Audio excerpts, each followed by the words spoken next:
How would you approach a presentation if you knew that understanding just one thing would transform the way you behave in front of an audience? Hi, I'm Steve Dickinson, creator of the reality management coaching process and author of Presenting Multiple Incomes. I was a corporate trainer for 17 years, and to begin with, presentations frightened me so much that I would worry about them for weeks beforehand. But that was because I did not know where my feelings of fear were coming from. I wrongly thought they were going to come from the people to whom I was presenting. I thought other people could do presentations, but I was a person who could just not relax in front of a large group of people.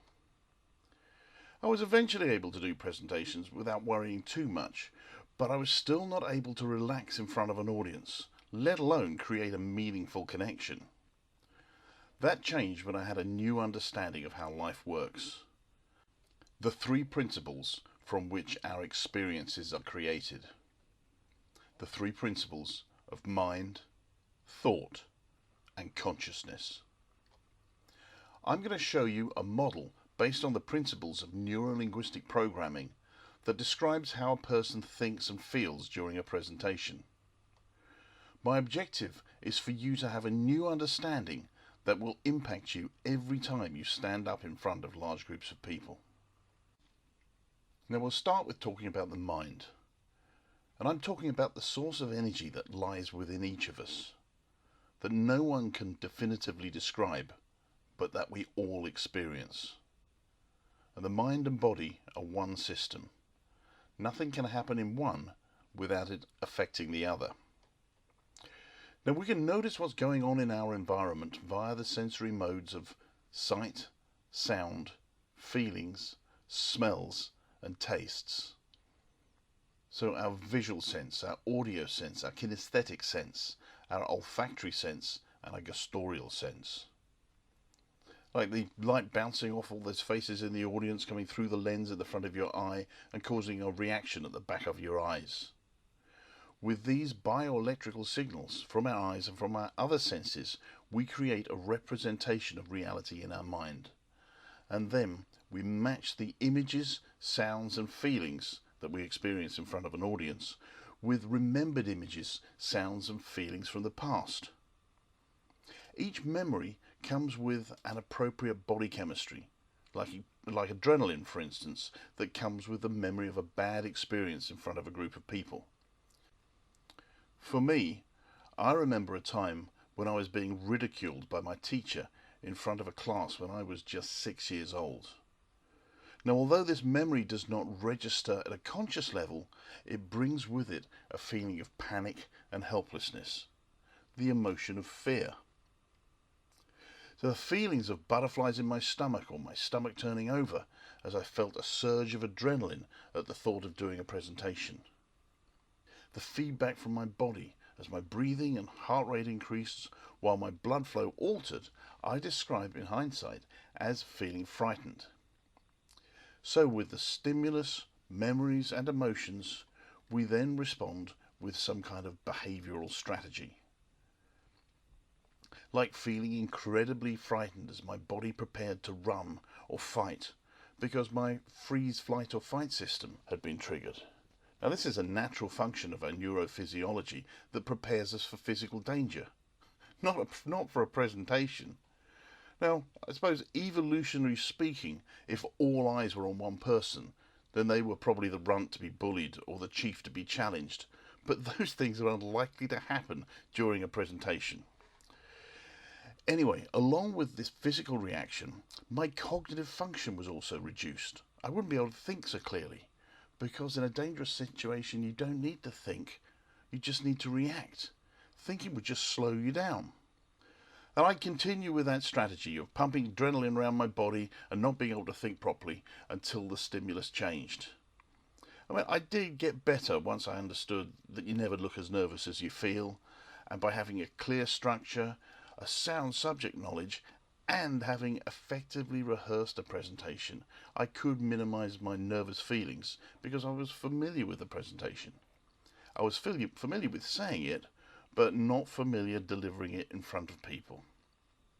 Anyway, I would continue with my fearful feelings until the appropriate time, when the presentation was finally over, and I'd terminate my response, and I'd then evaluate what happened. Now, this evaluation would involve using my new recent memories of fear to compare to my older memories of my, for want of a better word, failing in front of an audience. This compounded my feelings that I was never going to be good at public speaking.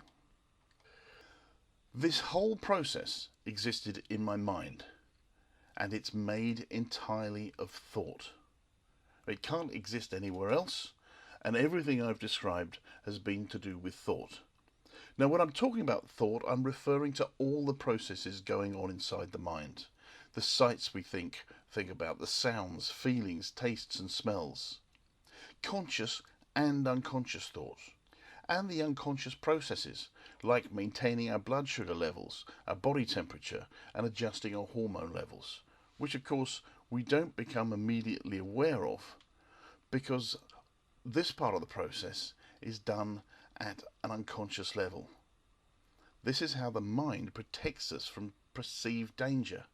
It's only after unconscious thinking creates the emotion that we become consciously aware. Now, this is our unconscious thoughts focusing the attention of our conscious mind to protect us from danger. Now, this part of the process, during the evaluation phase, is the conscious mind focusing the attention of the unconscious mind. Now, although this is a useful conscious feedback mechanism, so we can learn from our experience, it can sometimes overpower or distort new sensory information. For instance, we may mistake the look of attentive faces in the audience for expressions of boredom, and with this new meaning stimulate other uncomfortable memories and go through the whole process again and make ourselves feel even worse.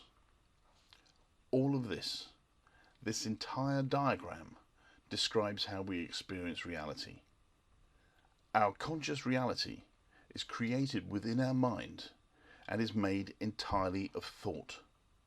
This means that we all operate using our own unique map of reality and not on reality itself. I have a representation of reality that is entirely my own creation.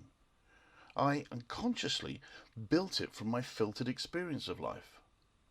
Now, obviously, I'm not saying that reality does not exist. I'm saying that our experience of reality is totally unique to each of us and is a creative experience. So how does this understanding help us present with confidence and power? It's the invisible yet prevailing variable of thought that causes a person to manifest anxiety and stress at the thought of standing up in front of a large group of people. The human brain starts working the moment you are born and never stops until you stand up to speak in public. Understanding that thought is suppressing your innate confidence gives a profound shift in your understanding of human psychological functioning. You're not who you think you are. That changes moment by moment in line with the content and the quality of your thoughts. You are your ability to create thought. Who you are lays underneath the noise of your thoughts. Who you are takes the formless energy of your mind and focuses it into thought, immediately becoming consciously aware of your creation as if it's real. The good news is there's no strategies or tactics to learn, and there's no need to change one external fact in your life to have peace of mind during a presentation. Because our life experience is created from the inside out, not from the outside in. Our experience is thought created. And I've realized that I was always only one insight away from a totally different experience. If I'd been creating my own fear, worry, and anxiousness when I was presenting, then I could also be creating my own joy, enthusiasm, confidence, and an incredible connection with my audience. Mind is the energy of life, the fact that we are alive. Thought is our ability to create ideas from that energy, And consciousness is our ability to experience what we think as being real.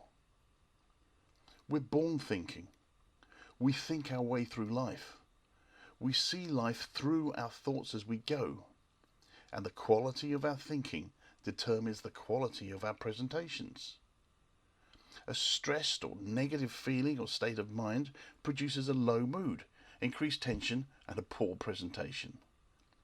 A feeling of insecurity warns us to allow our thinking to quiet. Anxious thoughts and feelings are a signal that our thinking has gone toxic. Because you are always living in the feelings of your thinking. You do not operate in reality. You operate in your own experience of reality. Because happiness and a great presentation are only one thought away. Just by realizing that thought is suppressing your innate confidence, you can let go of any insecure thinking and be as self-expressed as you used to be as a child. I have just presented an intellectual description of what might be called principle-based psychology, but the power of this understanding cannot be understood intellectually. When you have a nervous or anxious feeling, know that it's an unconsciously created thought designed for your protection. Recognize it for what it is and let it go. The more you notice your feelings are driven by your thoughts and not your circumstances, life becomes easier. If you'd like to find out more about the power of this understanding, or would like a free ebook and presentation template with free instructional videos, please visit my website www.stevedickinson.co.uk. Thanks very much for watching. Bye.